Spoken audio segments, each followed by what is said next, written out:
Joy Crizildaa Madhampatti ரங்கராஜோட வழக்கு கோர்ட்ல நடந்துட்டு இருக்கும் போது ஜாய் கிறிஸ்டில்லாவுக்கு மாதம்பட்டியை குறிச்சு கருத்துக்களை பொதுவெளியில வெளியிடலாம் அப்படின்னு சொல்லி உரிமை கொடுத்திருந்தாங்க. ஏன்னா ஜாய் கிறிஸ்டில்லா மாதம்பட்டி ரங்கராஜோட உறவை பத்தி மாதம்பட்டி ரங்கராஜ் மறுக்கவே இல்ல.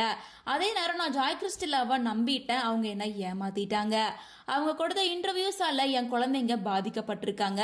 சோ ஜாய் கிறிஸ்டில்லா இதுக்கு எனக்கு பதில் சொல்லியே ஆகணும், என்னை பத்தி பொதுவெளியில பேசக்கூடாது அப்படின்ற மாதிரி தான் சொல்லிட்டு இருந்தாங்க. சோ இந்த நாள்ல ஜாய் கிறிஸ்டில்லாவுக்கு குழந்தை பிறக்கிறதுக்கு சில வாரங்களே இருக்க நிலையில ஜாய் ரொம்ப எமோஷனலா ஒரு போஸ்டர் கொஞ்ச நேரத்துக்கு முன்னாடி தான் ஷேர் பண்ணிருக்காங்க. சில வாரத்துல டெலிவரியாக இருக்கு, டாக்டர் ஃபுல்லா பெட் ரெஸ்ட் எடுக்க சொல்லிருக்காங்க, பேபி இப்போ ரொம்ப ஸ்ட்ரெஸ்ல இருக்கு, அதனால நானும் ஸ்ட்ரெஸ்ல தான் இருக்கேன். ஆனா தந்தை மாதம்பட்டி ரங்கராஜ் எந்த ஒரு பொறுப்பும் இல்லாம சும்மா சுத்திட்டே இருக்காரு.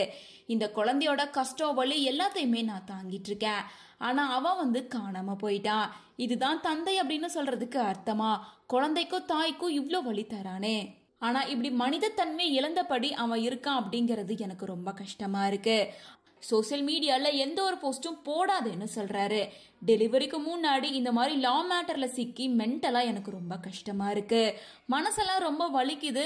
இப்போ குழந்தை பிறக்கிறதுக்கு முன்னாடி இவ்ளோ துன்பம் தரானே, இந்த மாதிரி தந்தை உலகத்துல வேற எங்கேயாவது பார்க்க முடியுமா அப்படின்னு சொல்லிட்டு ரொம்ப எமோஷனலா இந்த போஸ்டர் ஷேர் பண்ணிருக்காங்க. இந்த போஸ்ட் கூட இன்னொரு கேப்ஷனையும் ஆட் பண்ணிருக்காங்க, அத ஸ்டோரியில ஷேர் பண்ணிருக்காங்க.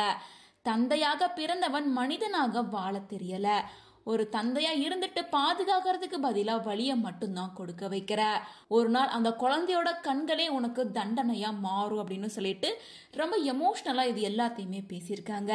ஜாய் கிறிஸ்டில்லாவுக்கு இன்னும் கொஞ்ச நாள்லயே குழந்தை பிறக்க போகுது.